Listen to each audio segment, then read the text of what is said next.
Olá, alunos! Obrigada por estarem participando de mais um vídeo meu. Então, meu nome é Roberta Munhoz de Oliveira, sou aluna do curso da Uninter de Letras e eu vou apresentar para vocês hoje um pouco dos poemas da Cora Coralina e do significado deles, tá? Eu vou começar lendo um poema que retrata bem o perfil da Cora Coralina. Como ela era, o nome dela, na verdade, é Ana Lins do Guimarães Peixoto Bretas. E ela tem o pseudônimo de Cora Coralina. Ela relatava as atividades do cotidiano da cidade onde ela vivia, e eu vou começar lendo um dos poemas mais marcantes dela, que o nome é Das Pedras. Ajuntei todas as pedras que vieram sobre mim. Levantei uma escada muito alta e no alto subi. Teci um tapete floreado e no sonho me perdi.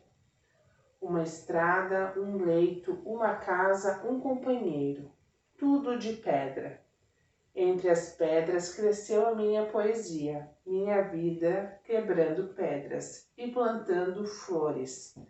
Entre as pedras que me esmagavam, levantei a pedra rude dos meus versos. Então, a Cora Coralina, ela virou uma poetisa depois de muitos anos de idade. Ela tinha 75 anos quando ela escreveu seu primeiro poema.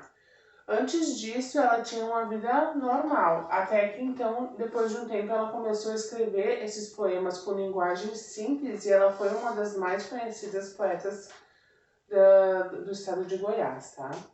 Então, vou contar um pouquinho da história dela para vocês. Ela nasceu na cidade de Goiás no dia 20 de agosto de 1989 e faleceu no dia 10 de abril de 1985. Foi uma poetisa e contisa brasileira. Cora Coralina, uma das principais escritoras brasileiras, publicou seu primeiro livro aos 76 anos de idade.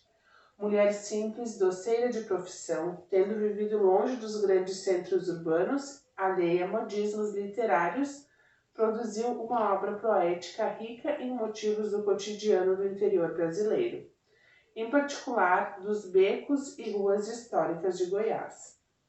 Ela é avó das jornalistas Ana Maria Tarran e Célia Bretas Tarran, filha de Francisco de Paula Lins do Guimarães Peixoto, desembargador nomeado por Dom Pedro II, e Jacinta Luiza do Couto Brandão. Ana nasceu e foi criada às margens do Rio Vermelho, em uma casa comprada por sua família. Estima-se que a casa dela foi construída numa das primeiras edificações da antiga Vila Boa de Goiás. Começou a escrever os seus primeiros textos aos 14 anos de idade, publicando-os nos jornais apesar de pouca escolaridade, uma vez que cursou somente as primeiras 4 séries, como mestra Silvina. Publicou nessa fase, em 1910, o conto Tragédia da Roça. Casou-se em 1910 com o advogado Cantídio Tolentino Bretas, com quem se mudou no ano seguinte para o interior de São Paulo. Viveria no estado de São Paulo por cerca de 45 anos, inicialmente nos municípios de Avaré e Jaboticabal, e depois em São Paulo, para onde se mudaria em 1924. Ao chegar à capital, teve que permanecer algumas semanas trancadas num hotel frente à Estação da Luz, uma vez que os revolucionários de 1924 haviam parado a cidade.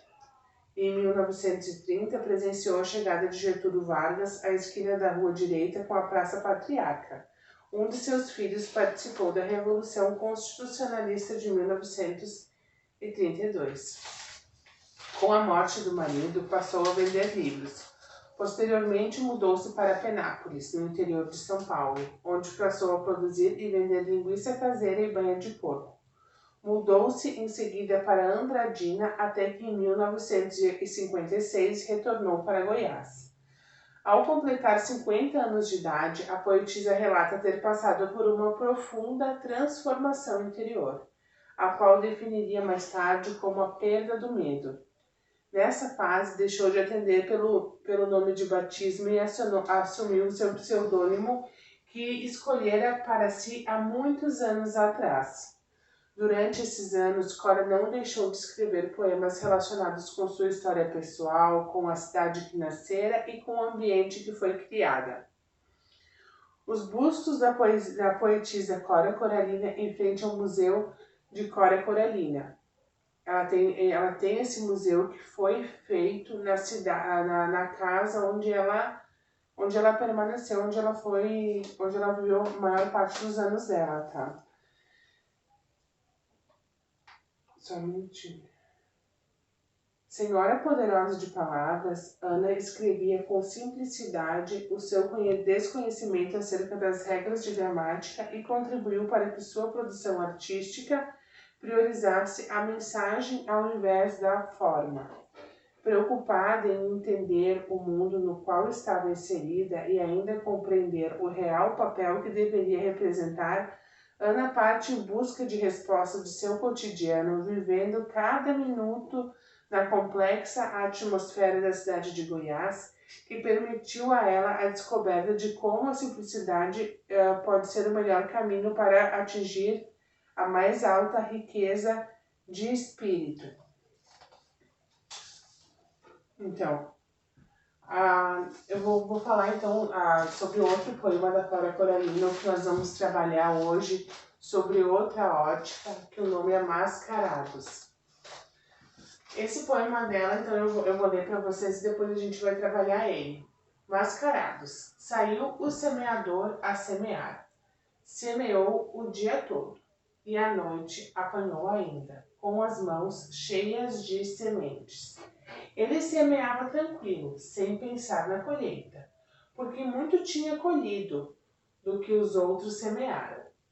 Jovem, seja você esse semeador. Semeia com otimismo, semeia com idealismo as sementes vivas da paz e da justiça.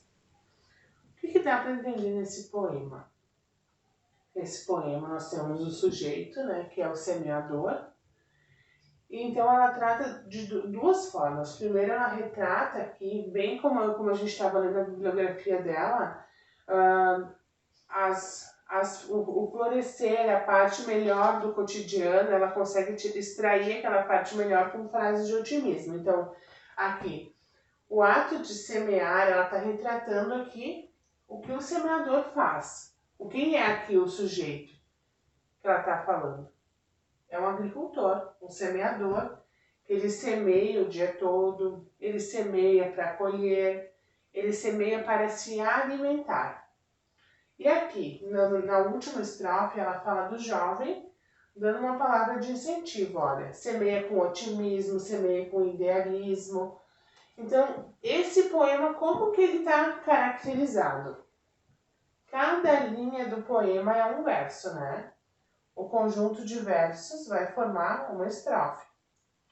O verbo semear, que aparece por muitas vezes aqui, ele vai indicar o quê? Uma ação, um processo ou um estado? Ele é uma ação, né? Ele é o ato de semear. Então, esse ato de semear, ele vai indicar vários tempos.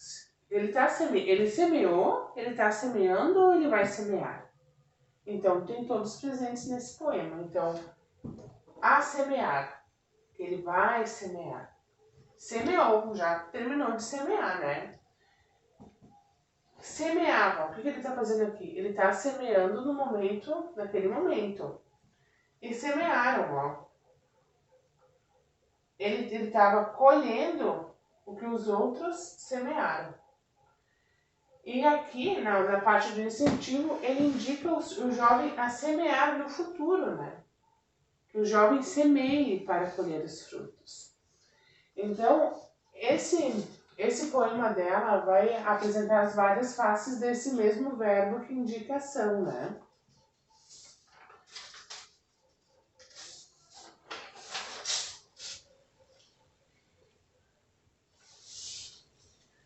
Então, o que a gente vai ter que identificar nesse poema, então? Primeira coisa, qual é o ato que está descrito aqui?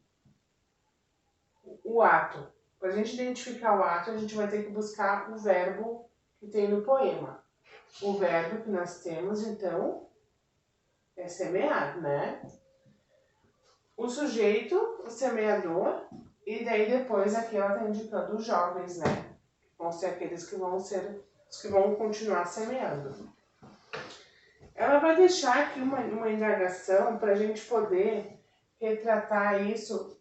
O que o jovem tem que semear? O jovem tem que semear coisas boas para ter um futuro próximo. O que tá acontecendo? O que deixa a desejar? O que o jovem poderia melhorar? Esse jovem, ele tem que fazer o quê? Ele tem que semear para evitar tantas violências que a gente tem no mundo. O que a gente tem? Temos homicídios, injustiças, desigualdades sociais. Temos tantas diferenças, né? E está nas mãos dos jovens poder modificar isso. Como que eles vão modificar? Com a educação, aprendendo, semeando bem para colher o bem, mudando tudo para que tudo possa também dar um futuro melhor para uma nova geração. A Cora Coralina, ela tanto no poema das pedras quanto nesse, o que ela faz? Ela vai primeiro retratar aquela história do cotidiano, vai retratar o que aconteceu naquele cotidiano, e também no poema das pedras ela diz, né, que depois das pedras nasceram as flores. Por quê? Porque diante daquele sofrimento que ela passou, como uma mulher que nasceu em 1989 e faleceu em 1985, os problemas que ela passou, o que ela retrata naquele poema das pedras também? Ela retrata o quê? Que ela vivia para a família, para o marido, para os filhos, e que ela juntava pedras o dia inteiro. Ela estava cansada de juntar pedras, né? E daquelas pedras nasceram as flores dos poemas dela, porque ela aprendeu a dar valor para o cotidiano, para o dia a dia dela, né? Então, essa identidade da Cora Coralina, ela é muito presente em todos os poemas. Esse poema ela está retratando o agricultor e depois ela retrata o jovem. Mas também tem muitos poemas que ela fala sobre o eu lírico dela mesma. Até tenho mais poemas aqui para ler sobre a Cora Coralina, que ela também fala sobre pedras. Então eu vou finalizar a aula lendo mais um poema dela, que ela fala tanto sobre pedras. O que é a pedra? Tem que tentar identificar o sentido do poema. O que é essa pedra? Essa pedra são os problemas a serem enfrentados, é o que a Cora Coralina está buscando deixar florescer, utilizar esses problemas como motivação para ser uma pessoa melhor. O que ela ensina também o jovem a ser uma pessoa melhor, a ser uma pessoa mais justa, transformar o mundo num lugar melhor. Então eu vou ler esse poema da Cora Coralina, Aninha e suas pedras. Não te deixes destruir, ajuntando novas pedras e construindo novos poemas. Recria tua vida sempre, sempre. Remove pedras e planta roseiras e faz doces. Recomeça. Faz de tua vida mesquinha um poema e viverás no coração dos jovens e na memória das gerações que hão de vir. Essa fonte é para uso de todos os sedentos. Toma a tua parte. Vem estas páginas e não entraves o uso aos que têm sede. E foi o que realmente a Cora Coralina fez, né? Ela deixou a sua marca nos jovens, ela deixou a sua marca nos poemas, e ela viveu sempre para tentar deixar a mensagem, essa mensagem que ela está querendo passar para os jovens, que é para eles semearem aquilo para ter sempre frutos para o futuro. Como que a gente pode construir um futuro melhor?